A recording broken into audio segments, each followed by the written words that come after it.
Good morning, South Africa. Happy Friday.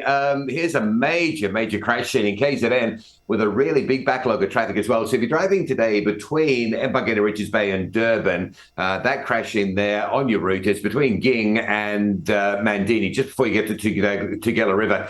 There's a truck that's ended up going down the embankment, but there's a bit of trouble up on the main highway as well. So very heavy backlogs. I'm understanding the M2 may well be closed, so you may be diverted off between Nyoni and Mandini. So just factor in some extended travel times, particularly on the Durban-bound carriageway, but it may actually have an impact on the northbound side as well. It's a very serious crash. It's going to take some time to clear up. Down into Cape Town, we've been warning about this. Roadworks on two of the busiest routes in one of the busiest commuting areas, AZ Berman and the M7 Jake Scoville, at exactly the same time. The AZ Berman works have been there forever. They're building the MyCity bus lanes, and the M7 works have kicked off over this sort of week. So you've got two really big queues already forming up coming out of Mitchell's Plain. So, the earlier you get through there these days, Monday to Friday, the better you'll be. Staying in the Western Cape, here's a development on the R44. And this is particularly for truck drivers. Yesterday, these signs went up on the Clarence Drive section between Gordons Bay and Royales, saying no vehicles longer than 18.5 meters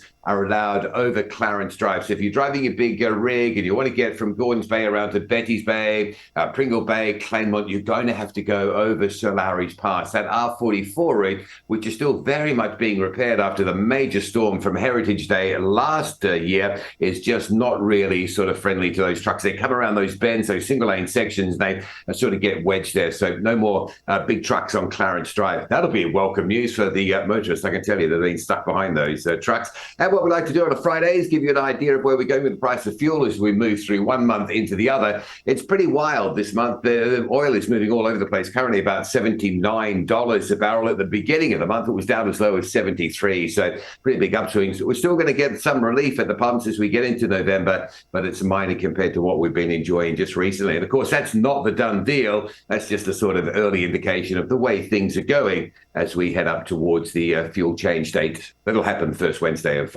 November.